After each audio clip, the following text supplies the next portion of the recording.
آپ کی دعا قبول کیوں نہیں ہوتی؟ لوگ روز دعا کرتے ہیں لیکن اثر نہیں ہوتا۔ تو اس کا آج سلوشن ہے۔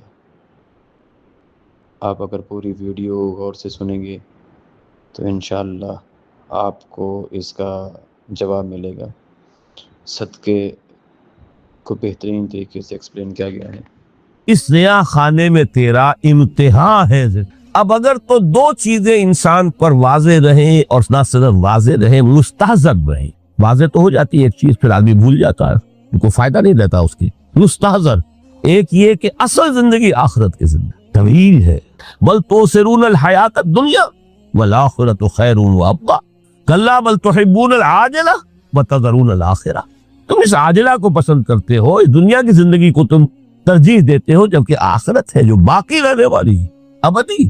اگر تو یہ معلوم ہو، جیسا کہ سورہ عنکبوت کی آیت کے حوالے سے میں نے آپ کو آیت سنائی کہ وما هذه الحیات الدنیا الا لہو ولعب وان الدار الاخرۃ لہی الحیوان لو کانوا یعلمون۔ اصل زندگی جو ہے وہ آخرت کی زندگی ہے، کاش کہ انہیں معلوم ہو۔ ایک حقیقت تو یہ معلوم ہو اور مستحضر رہے کہ اصل زندگی آخرت کی زندگی، اور دوسری حقیقت یہ دنیا کی زندگی ایک امتحانی وقفہ ہے۔ قلزم ہستی سے تو ابراہ مانند حباب، اس نیا خانے میں تیرا امتحان ہے۔ یہ مستحضر رہے تو اس کا نتیجہ کیا نکلے گا؟ انسان دنیا پرست نہیں بنے گا۔ متاع ہے دنیا، برتنے کی چیز ہے۔ وما هذه الحیات الدنیا الا متاع، برتنے کی چیز ہے، برتو اسے۔ اب میں یہاں آپ کو کچھ حدیثیں بھی سنا دینا چاہتا ہوں۔ ایک حدیث میں حضور نے عجیب نقشہ کھینچا ہے۔ مالی ولی دنیا، لوگوں مجھے تمہاری دنیا سے کیا سروکار؟ انما مثلی کراکب استظل تحت شجرۃ ثم راح فترکها۔ میری مثال تو اس سوار کسی ہے جو تھوڑی دیر کے لیے کسی درخت کے سائے میں سستانے کے لیے رک جاتا ہے۔ اس درخت کو اپنی منزل نہیں سمجھتا، اپنا گھر نہیں سمجھتا، تھوڑی دیر کا سستانا ہے، پھر وہ اس درخت کو چھو خیر بات کہتا ہے، اپنا راستہ لیتا ہے، اپنی منزل کی طرف رواں ہو جاتا ہے۔ بس اتنا تعلق، منزل یاد رہے۔ چنانچہ ایک دوسری بڑی پیاری حدیث ہے، بہت مختصر بھی ہے۔ انما الدنیا خلقت لکم وانتم خلقتم للآخرہ۔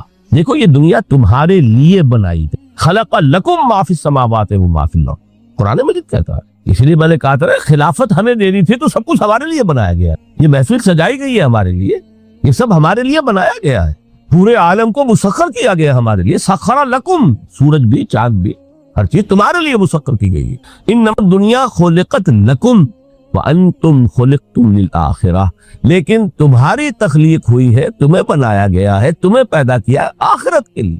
یہ منزل یاد رہے، میرا ٹھکانہ وہ ہے، میرا گھر وہ ہے، میری منزل وہ ہے، یہ راہ گزر ہے، یہ سفر ہے، یہ ایک وقفہ ہے، امتحانی وقفہ ہے۔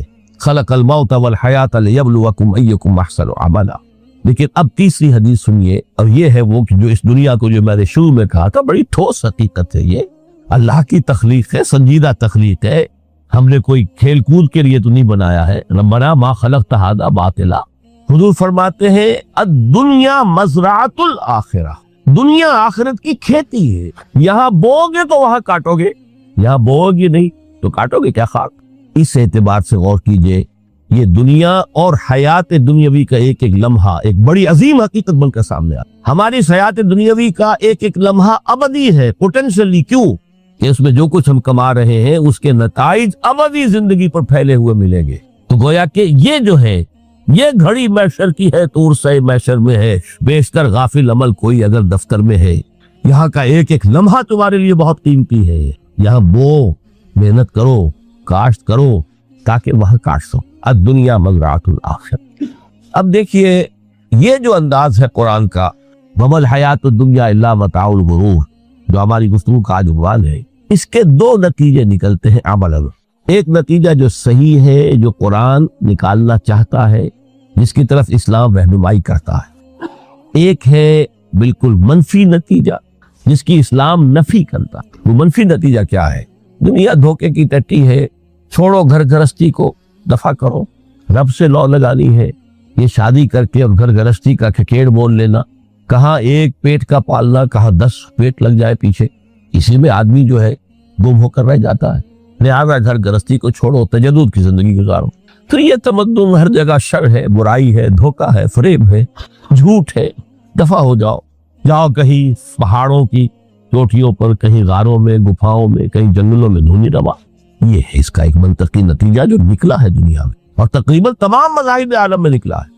رحمانیت جس کی جس شد و بد کے ساتھ نفی کی ہے محمد رسول اللہ صلی اللہ علیہ وسلم، لا رحمانیت فی الاسلام، اسلام میں کوئی رحمانیت نفی ہے، مکمل نفی، لا رحمانیت فی۔ فرمایا کہ النکاح من سنتی، یہ میری سنت ہے، میرا طریقہ ہے، گھر گرہستی کی زندگی اختیار کرنا یہ میری سنت ہے۔ 3 صحابہ پر کچھ اسی طرح کا غلبہ ہو گیا تھا۔ صحابہ میں ہر طرح کے لوگ تھے، ان میں وہ لوگ بھی تھے کہ جو بڑے ریشنلسٹ تھے، عقل کے حوالے سے بات سمجھنے والے۔ حضرت عمر کو ہم کہہ سکتے ہیں کہ سر خیل تھے ان کے، رضی اللہ تعالیٰ عنہ۔ کچھ درویش برش لوگ بھی تھے، کچھ پر یہ تقویٰ کا اور درویشی کا بہت زیادہ غلبہ ہو گیا تھا، مغلوب الحال ہم انہیں کہہ سکتے۔ حضرت عبداللہ ابن عمرو بن العاص رضی اللہ تعالیٰ عنہما، ایک عجیب سائملٹینیس کنٹراسٹ ہے باپ اور بیٹے میں۔ عمرو بن العاص بہت بڑے سیاستدان، مدبر، عرب نے چوٹی کے جو 3 سیاستدان پیدا کیے ان میں سے ایک عمرو بن العاص ہے، وارئر، کانکرر، سیاستدان۔ لیکن عبداللہ ابن عمرو بن العاص بالکل درویش، روزانہ روزہ ساری رات کھڑے ہیں، نہ بیوی سے کوئی سروکار، نہ کسی سے کوئی سروکار۔ حضور کو اطلاع ملی، بلا لیا، جواب طلبی ہو گئی، یا عبداللہ اولم اخبر انک تصوم الدہر وتقوم اللیل، اے عبداللہ مجھے یہ خبر دی گئی ہے تم ساری رات کھڑے رہتے اور روزانہ روزہ رکھتے، کیا کہتے ہیں؟ جی حضور ایسا تو ہے۔ لا تفعل، مت کرو ہرگز، فإن لنفسك عليك حقا وإن لزوجك عليك حقا وإن لزورك عليك حقا، دیکھو تم پر تمہارے اس جسم کا اور نفس کا بھی حق ہے، اسے آرام بھی دو، اس کی ضروریات بھی پوری کرو، اس کی دیکھ بھال بھی کرو، یہ بھی تمہارے پاس امانت ہے اللہ کی۔ پھر تم پر تمہاری بیوی کا حق ہے۔ کسی صحابی نے دیکھا تھا حضرت عبداللہ ابن عمرو بن العاص کی بیوی کو کہ وہ بالکل جیسے کہ میلی کچیلی حالت میں تھی، پوچھا یہ کیا حال بنا رکھا؟ ان کا کہ آپ کے دوست کو تو کوئی غرض ہے ہی نہیں سرے سے، ظاہر بات ہے مسلمان بیوی اور کس کے لیے وہ سنگھار کرے گی جب شوہر ہی کو کوئی دلچسپی نہ، اس سے غرض ہی نہ۔ لا تفعل، رات کو سو بھی، دیکھو مجھے میں رات کو سوتا بھی ہوں، نماز پڑھتا بھی ہوں، میں روزے رکھتا بھی ہوں، داغے بھی کرتا ہوں، دیکھو زیادہ سے زیادہ ہفتے میں 2 دن روزے رکھ لیا کرو، حضور مجھے اور تھوڑی سی اجازت، اچھا 1 دن ناغا 1 دن روزہ، صوم داؤد، اس سے آگے کی اجازت نہیں۔ اسی طرح 3 حضرات سراسرہتن آتا ہے حدیث میں، بخاری شریف کی روایت ہے، ان پر بھی کوئی ایسا ہی غلبہ ہوا رحمانیت کا اور ترک دنیا کا۔ انہوں نے آ کے ازواج مطہرات سے معلوم کیا آپ کتنی رات نماز پڑھتے ہیں، کتنا دو سوتے ہیں، مہینے میں کتنے آپ روزے رکھتے ہیں نفلی۔ انہوں نے کوئی، وہاں تو کھلی کتاب تھی سیرت محمدی صلی اللہ علیہ وسلم، جو کچھ تھی حقیقت بیان کر۔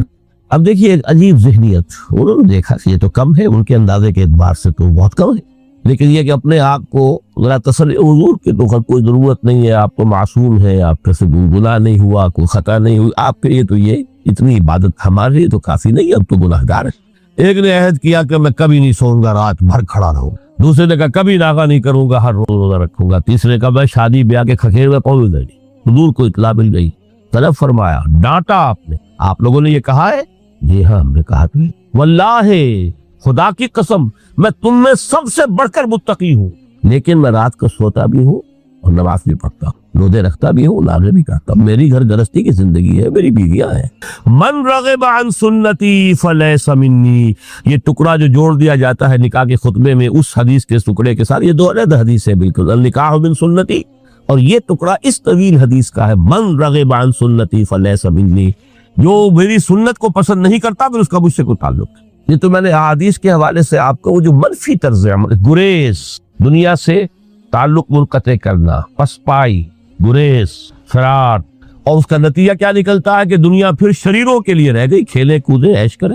جو سلیم الفطرت نیک لوگ تھے وہ تو گئے، لہذا ان کو اب کوئی روک ٹوک کرنے والا ہی نہیں، کوئی پوچھنے تاشنے والا نہیں، ظالم جو چاہے ظلم کرے اور جس طرح چاہے شریر جو ہے شرارتیں کرے۔ قرآن مجید میں سورہ حدید اس اعتبار سے نہایت عظیم صورت ہے، نہایت عظیم صورت ہے کہ وہاں یہ آیت بھی بہت ہی شاندار انداز میں آئی ہے، متاع الغرور والی، خاصی طویل آیت بن کر آئی ہے، اور جیسا کہ میں نے عرض کیا 4 جگہ تو حیات دنیاوی کو کہا گیا ہے صرف لہو و لعب یا لعب و لہو، لیکن یہاں جو ہے آیت نمبر 20، اعلموا انما الحیات الدنیا لعب و لہو و زینت وتفاخر بینکم وتکاثر فی الاموال والاولاد۔ 5 الفاظ کے حوالے سے اس حیات دنیاوی کے کچھ حقائق بیان کیے گئے۔ عام طور پر سرسری طور پر لوگ گزر گئے ہیں۔ محاورتاً جب بھی آتا ہے محاورہ لہو و لعب، لعب و لہو، وہ تو 4 جگہ ہے، یہاں 3 الفاظ مزید آئے ہیں، اور ترکیب کیا ہے؟ پہلے لعب ہے پھر لہو ہے۔ سورہ عنکبوت میں لہو و لعب یہ در حقیقت ایک طرح سے محاورے کی شکل اختیار کر گیا، تماشا اور کھیل، لیکن نہیں، یہاں ترتیب کچھ اور ہے۔ اس پر اگر آپ غور کریں گے تو یہ ایک عجیب سا نقشہ سامنے آتا ہے۔ حیات دنیاوی کے 5 ادوار، جن میں سے ہر دور میں ایک شے انتہائی اہم ہوتی ہے، توجہ کا مرکز بنی ہوتی۔ ابتدائی دور ہے، بالکل بچہ ابھی ہے، کھیل، بس لائف، اس کے سوا اسے کوئی زندگی سے سروکاری نہیں، زندگی کے تلخ حقائق ابھی اسے معلوم نہیں۔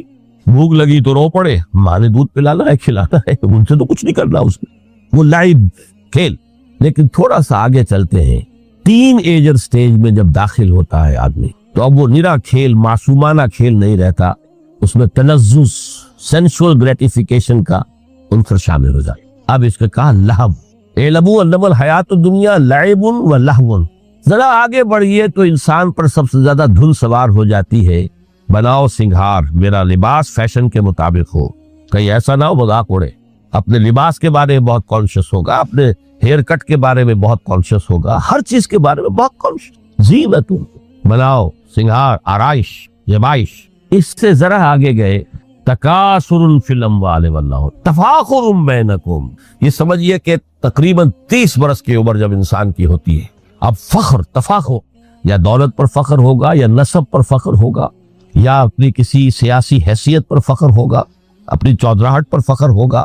تفاخر بینکم، جس میں جان میں چونکہ توانائی ہوتی ہے، قوت ہوتی ہے، لیکن اس کے بعد جب عمر ڈھلی، بڑا ریئلسٹک ہو جاتا ہے انسان۔ پھر یہ جو 4تھی سٹیج تھی، اس میں تو یہ کہ مونچھ نیچی نہ ہو، چاہے سب کچھ میں اپنا خرچ کر دوں، داؤ پہ لگا دوں، لیکن مونچھ نیچی نہیں ہوگی۔ آخری سٹیج وہ ہوتی ہے کہ پھر ہوکا لگ جاتا ہے آدمی کو، تکاثر فی الاموال والاولاد، مال اور اولاد کی کثرت کثرت کثرت۔ اب یہ ہوتا ہے کہ مونچھ نیچی کیا، مونڈ بھی دی جائے تو کوئی حرج نہیں، مال آنا چاہیے، ویری ریئلسٹک۔ اور اسی حال میں انسان ہوتا ہے آخری پارے کی صورت میں، پھر اس میں ایڈ کر کے اس کے اوپر مہر لگا دی، الہاکم التکاثر حتی زرتم المقابر۔ یہ تکاثر جو ہے پیچھا نہیں چھوڑتا، اتنی دولت بھی ہے کہ آپ کی 10 نسلیں کھا سکے اطمینان سے بیٹھ کر، تب بھی صبر نہیں۔ بڑے میاں کی ٹانگیں جو ہے وہ قبر میں لٹکی ہوئی ہیں، لیکن تکاثر جو ہے، تکاثر مال، وہ پیچھا نہیں چھوڑے۔ حتی زرتم المقابر، یہاں تک کہ قبر تک جاؤ، قبر میں اتار دیا جائے، جب تک ٹانگیں صرف لٹکی ہوئی ہیں اس وقت تک نہیں۔ اس کے بعد تشبیہ دی ہے کہ یہ حیات دنیاوی کا جو ایک سائیکل ہے، اعلموا انما الحیات الدنیا لعب و لہو و زینت و تفاخر بینکم و تکاثر فی الاموال والاولاد۔ اب اس کو کمپیئر کیا ہے پلانٹ کنگڈم میں جو سائیکل چل رہا ہے۔ یہ ہمارا سائیکل ہے 60-70 برس کا، بچہ پیدا ہوا، خوشیاں منائی گئی، پھر وہ لڑکپن سے، پھر ٹین ایجر سٹیج سے، پھر جوانی ہے، پھر ادھیڑ عمر ہے، اور پھر بڑھاپا ہے، اور پھر قبر میں اتارا جانا ہے۔ لیکن یہ کہ پلانٹ کنگڈم میں سائیکل چلتی ہے، کمثل غیث اعجب الکفار نباتہ ثم یہیج فتراہ مصفرا ثم یکون حطاما۔ یہ 4 سٹیج ہے۔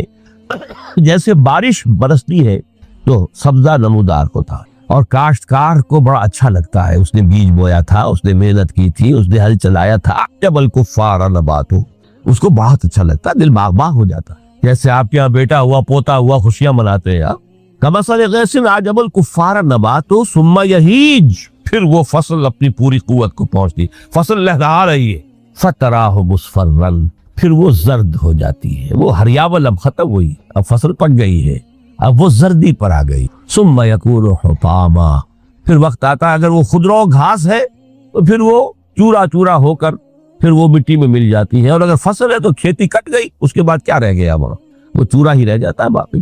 یہ لائف کا سائیکل چل رہا ہے، 3 مہینے کا ہو، 4 مہینے کا ہو، یہ ہے پلانٹ کنگڈم کا، وہ ہے سائیکل انسانی زندگی۔ اب فرمائی ٹیپ کی بات جو ہے، وَفِي الْآخِرَةِ عَذَابٌ شَدِيدٌ وَمَغْفِرَةٌ مِّنَ اللَّهِ وَرِضْوَانٌ۔ دیکھو دنیا کی زندگی تو ان سٹیجز سے ہو کر گزری جانی، جو پیدا ہوا ہے اس پر بڑھاپا بھی آئے گا، موت بھی آئے گا۔ کل نفس ذائقۃ الموت، جو سورہ آل عمران کی 185ویں آیت کا پہلا جملہ ہے۔ ہر انسان کو جو پیدا ہوا موت آنی ہے۔ اب یہ ہے کہ وہ کہیں آپ نے محل میں گزار لی زندگی، کسی کٹیا میں گزار لی زندگی، کسی کی فٹ پاتھ پر گزر گئی زندگی، زندگی گزر جاتی ہے، گزرتی ہے، اور وہ 5 سٹیجز میں سے ہو کر گزرتی ہے۔ آپ گندی گلیوں میں بچوں کو کھیلتے ہوئے دیکھتے ہیں، وہ بھی کھیل رہے ہوتے ہیں، نالیوں کے پانی کے اندر کھیل رہے ہوتے ہیں، ان کا بھی کھیل ہے، گندے جوڑ میں کھیل رہے ہوتے ہیں۔ وہ تو ہے زندگی کی وہ سٹیج جو ہے کھیل کی ہے۔ کسی کے پاس بڑے قیمتی کھلونے ہیں، ان سے کھیل رہا ہے، کوئی اس طرح گلی ڈنڈا کھیل رہا ہے یا کچھ اور کھیل رہا ہے، لیکن وہ 5 سٹیجز تو آئے گی۔ اعلموا انما الحیات الدنیا لعب ولہو وزینۃ وتفاخر بینکم وتکاثر فی الاموال والاولاد کمثل غیث اعجب الکفار نباتہ ثم یہیج فتراہ مصفرا ثم یکون حطاما وفی الآخرۃ عذاب شدید ومغفرۃ من اللہ ورضوان۔ آخرت میں جا کر یہ بائیفرکیشن ہو جانی ہے، یا تو شدید عذاب اور یا اللہ کی مغفرت اور رضا۔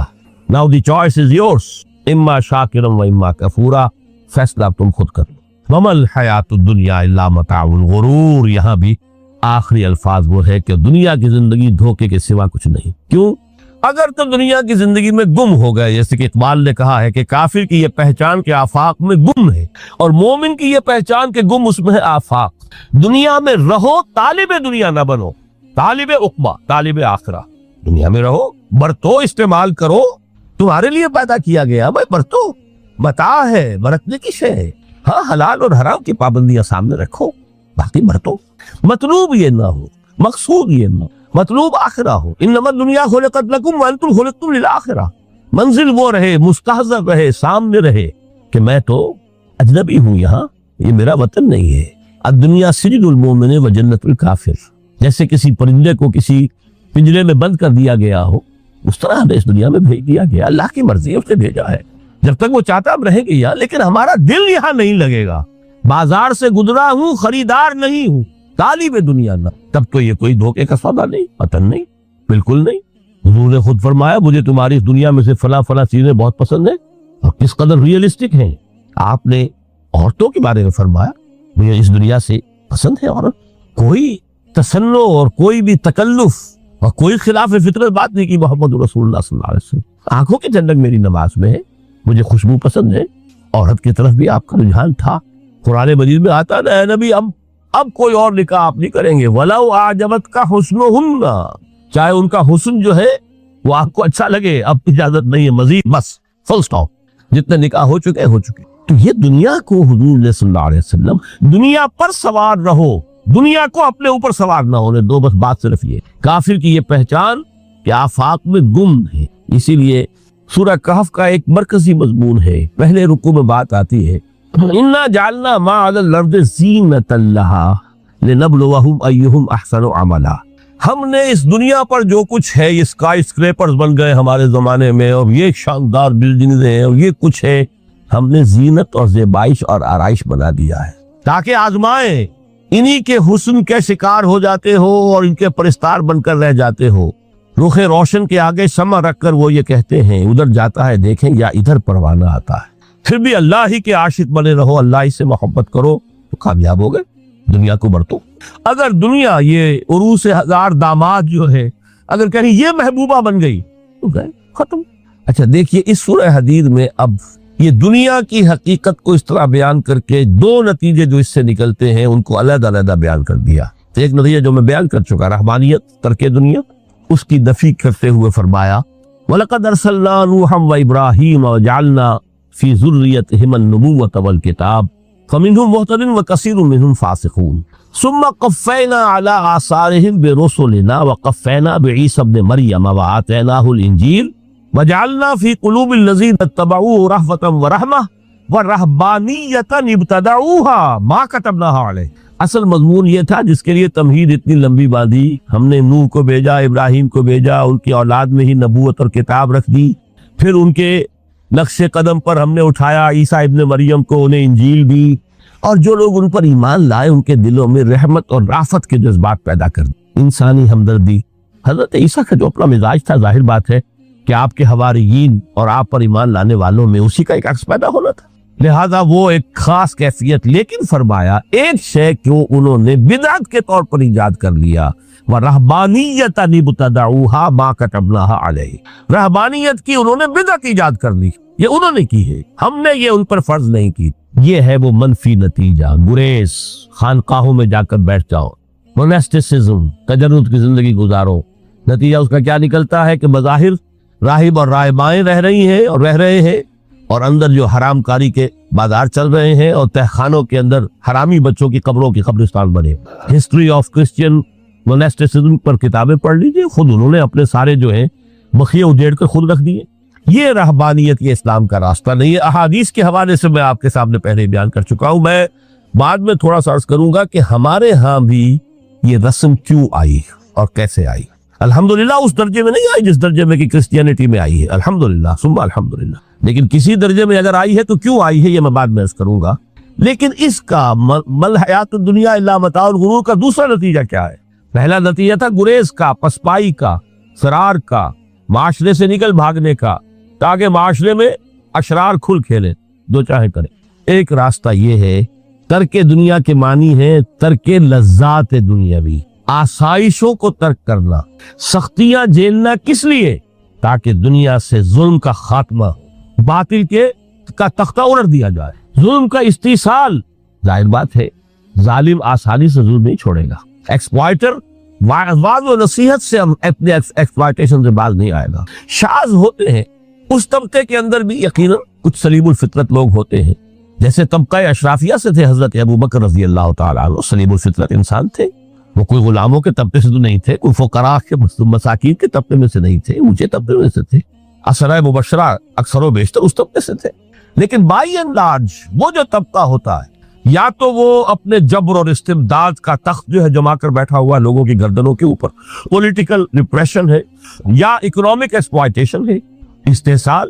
محنت لوگ کریں، کھائیں گے ہم، عیش ہم کریں گے، محنت کسان کریں جا کے کھیت میں، ہم لے آئیں گے اپنا حصہ اور عیش کریں گے۔ یا کوئی سوشل ڈسکریمنیشن ہے، یہ اونچا ہے یہ نیچا ہے، یہ تو پیدا ہی ہوا ہے شودر، یہ اس سے نکل ہی نہیں سکتا، اور یہ پیدا ہوا برہمن، یہ تو اونچا ہے۔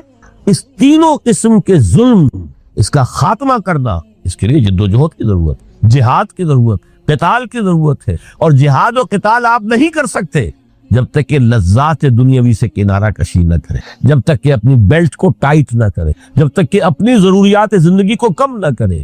ضروریات زندگی کم کریں گے تو تفریغ الاوقات ہوگا، جو تبلیغی بھائیوں کی اصطلاح ہے بہت اہم، اپنے وقت کو فارغ کر سکیں گے۔ اس وقت کو فارغ کریں گے تو پھر وہ جد و جہد، وہ محنت، وہ جہاد، اس کے لیے آپ کے پاس وقت ہوگا، اس کو آپ لگا سکیں گے۔ پھر اس میں جب سخت سے سخت منزلیں آئیں گی تو اس میں میدان میں مقابلہ بھی ہوگا، جان کی بازی بھی کھیلنی پڑے گی، اس میں قید و بند کا وقت بھی آ سکتا ہے۔ 3 برس تک اگر محمد عربی صلی اللہ علیہ وسلم پورے خاندان بنی ہاشم کے ساتھ بدترین اسیری سمجھ لیجئے شیب بنی ہاشم میں جو رہے، یہاں تو اسیروں کو آپ راشن تو دیتے، کھانا تو دیتے، وہاں تو اصل جو ہے وہ تو دونوں طرف سے گھاٹی کا منہ بند کر دیا گیا تھا، سیل تھی کہ کوئی شے جو ہے وہ جانے نہ پائے اندر۔ 3 برس، جس میں کہ وہ وقت بھی آیا ہے کہ سوکھے ہوئے چمڑے ابال کر اس کا پانی جو ہے بلکتے ہوئے بچے، پھول جیسے بچے بنی ہاشم، ان کی حلق میں ٹپکایا گیا ہے، اور کچھ نہیں۔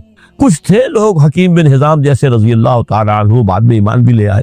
حضرت خدیجہ رضی اللہ تعالیٰ عنہ کے چونکہ وہ قریبی رشتہ دار تھے، وہ پہاڑ کو کراس کر کے چوٹی پر سے اتر کر پش کبھی کبھی کھانے پینے کی چیز پہنچا دیتے تھے۔ یہ سارے مراحل آئیں گے۔ یہ جو ہے یہ مثبت ہے۔ ترک دنیا وہ نہیں، ترک دنیا سے مراد دنیا کی لذتوں سے، دنیا کی آسائشوں سے، ان سے آدمی اپنے آپ کو پیچھے ہٹائے، ان کو چھوڑے، ان کو ترک کرے، تاکہ اپنا وقت، اپنا مال، اپنی صلاحیتیں صرف کر سکے۔ کس کام کے لیے؟ اب اس کے لیے دیکھیے آیت نمبر 25 ہے یہ سورہ حدید کی۔ لقد ارسلنا رسلنا بالبینات، ہم نے اپنے رسولوں کو بھیجا واضح چیزوں کے ساتھ۔ بینہ وہ شے جو از خود ظاہر ہو۔ آفتاب آمد، دلیل آفتاب، جب سورج طلوع ہو گیا وہ خود اپنے وجود پر دلیل ہے، اس کے لیے کسی اور اضافی دلیل کی ضرورت نہیں کہ سورج موجود ہے، وہ تو ہے، سب کو نظر آ رہا ہے۔ تو بینات سے مراد معجزے بھی ہیں، اور وہ تعلیم جو ہے بنیادی دین کی کہ جو فطرت انسانی کی جانی پہچانی ہوئی ہے، دونوں پر اس کا اطلاق ہو جائے گا۔ لقد ارسلنا رسلنا بالبینات وانزلنا معهم الکتاب والمیزان، اور ہم نے ان کے ساتھ کتاب اتاری، میزان اتاری۔ یہ سب کچھ کس لیے کیا؟ لیقوم الناس بالقسط، تاکہ لوگ عدل پر قائم ہوں. یہ ہے سول آبجیکٹو. یہ نہیں بس ہماری کتاب پڑھ لیا کرے، ختم قرآن ہو گیا، اللہ اللہ دعا مانگ لی، چھٹی. قائم کرو اس کو، وہ میزان عدل نصب کرو، ہر ایک کو وہی تل کر ملے جو اس کا حق ہے، اور ہر ایک سے وہ لیا جائے کہ جو اس کے ذمہ واجب ہے. اگر یہ نہیں تو بابا پھر سب کہانیاں ہیں، شریعت اور دین اور نماز اور روزہ اور حج کوئی حیثیت نہیں. اچھی طرح سن لیجئے میری بات. قرآن مجید میں کہلوایا گیا حضور سے، قل یا اہل الکتاب لستم علی شیء حتی تقیموا التوراۃ والانجیل وما انزل الیکم من ربکم. اے نبی ان سے کہہ دیجئے کتاب والو تمہاری کوئی حیثیت ہی نہیں، ہماری نگاہوں میں تمہارا کوئی مقام ہی نہیں جب تک کہ تم قائم نہیں کرتے تورات کو اور انجیل کو، جو کچھ کے نازل کیا گیا تمہاری طرف، تمہارے رب کی طرف سے. قائم کرو، پھر آؤ ہم سے بات کرو، ہم سے دعا کرو، ورنہ دفع ہو جاؤ. Nothing doing, they don't care for you. لستم علی شیء حتی تقیموا التوراۃ والانجیل وما انزل الیکم من ربکم. اب قانون خداوندی تو بدلتا نہیں ہے، نہ فرام پرسن ٹو پرسن، نہ فرام نیشن ٹو نیشن، نہ فرام امہ ٹو امہ، اٹل ہے. وَلَن تَجِدَ لِسُنَّتِ اللَّهِ تَبْدِيلًا وَلَن تَجِدَ لِسُنَّتِ اللَّهِ تَحْوِيلًا. سنت اللہ تو ایک ہے. اب اس آیت کو ذرا پڑھیے، قُلْ يَا أَهْلَ الْقُرْآنِ لَسْتُمْ عَلَىٰ شَيْءٍ حَتَّىٰ تُقِيمُوا الْقُرْآنَ وَمَا أُنزِلَ إِلَيْكُم مِّن رَّبِّكُم. کہہ دو اے محمد کہ اے قرآن والو تمہاری کوئی حیثیت نہیں ہے ہمارے سامنے جب تک کہ تم قرآن کو قائم نہیں پڑھ لو اور اس کے قرات کے مقابلے منعقد کرا لو اور سونے کے تاروں سے اسے لکھ لو اور اس کو جو چاہو کر لو. کوئی حیثیت نہیں. قائم کرو اس قرآن کو، اس کے نظام کو، اس کے قانون کو، جو حضرت ابوبکر نے فرمایا تھا پہلا خطبہ جو دیا ہے آپ بیعت خلافت کے بعد، تم میں ہر قوی میرے نزدیک ضعیف ہوگا جب تک کہ اس سے حق وصول نہ کر لوں، اور ہر ضعیف قوی ہوگا جب تک کہ اسے اس کا حق دلا نہ دوں. سورہ شورا میں حضور سے کہلوایا گیا، قل وَأُمِرْتُ لِأَعْدِلَ بَيْنَكُمْ، مجھے یہ حکم ہوا ہے کہ میں تمہارے مابین عدل قائم کروں. میں واعظ بن کر نہیں آیا، میں بدھ مت کے بھکشو بنانے کے لیے نہیں آیا تمہیں. ہاں انقلابی عمل میں ایک مرحلہ آتا ہے، بدھ مت کے بھکشو بننا پڑتا ہے کچھ عرصے کے لیے، تیاری کا مرحلہ، وہ میں ابھی بعد میں ذرا بیان کر لوں گا. لیکن مستقل نہیں ہے یہ بدھ مت کے بھکشو. یہ بدماش جس طرح چاہیں کھل کھیلیں، ظالم جس طرح چاہیں لوگوں پر ظلم کرتے رہیں، تشدد اور جبر کا جس طرح سے چاہے معاملہ کرے، استحصالی نظام جس طرح ہوتا ہے چلتا رہے. شاہ ولی اللہ دہلوی رحمۃ اللہ علیہ کے الفاظ میں، انسانوں کی عظیم اکثریت ڈھور ڈنگر بن جائے، صبح سے لے کے شام تک کمر توڑ دینے والی مشقت کے بعد مشکل 2 وقت کی روٹی ملتی ہو، اس کا کبھی خیال اسے اللہ کا آئے گا؟ کبھی اللہ سے لو لگا سکے گا؟ دنیا نے تیری یاد سے بیگانہ کر دیا تو اس سے بھی دل فریب ہے غم روزگار کے. اس لیے حضور نے فرمایا کاد الفقر ان یکون کفرا، یہ فقر جو ہے یہ تو انسان کو کفر تک پہنچا دے. عدل قائم کرو. تو دیکھیے یہ آیت انتہائی گمبھیر آیت ہے قرآن مجید کی سورہ حدید کی. جس طرح وہ آیت متاع الغرور والی جس شان کے ساتھ سورہ حدید میں آئی ہے، اعلموا انما الحیات الدنیا لعب ولہو وزینۃ وتفاخر بینکم وتکاثر فی الاموال والاولاد کمثل غیث اعجب الکفار نباتہ ثم یہیج فتراہ مصفرا ثم یکون حطاما وفی الآخرۃ عذاب شدید ومغفرۃ من اللہ ورضوان وما الحیات الدنیا الا متاع الغرور. لیکن اس کا نتیجہ کیا نکلنا چاہیے؟ لقد ارسلنا رسلنا بالبینات وانزلنا معهم الکتاب والمیزان لیقوم الناس بالقسط. Now prepare for the shock. میرے نزدیک میرے علم کی حد تک شاید دنیا کی کوئی انقلابی کتاب نہ ہو جس نے اس قدر عریاں طور پر کھل کر یہ کہا ہو کہ ظالموں کی سرکوبی کرو، کچلو ان کے سر. وانزلنا الحدید، ہم نے لوہا بھی اتارا ہے. ایک وقت آتا ہے ظلم نہیں ختم ہوتا جب تک کہ لوہے کی طاقت ہاتھ میں نہ آئے.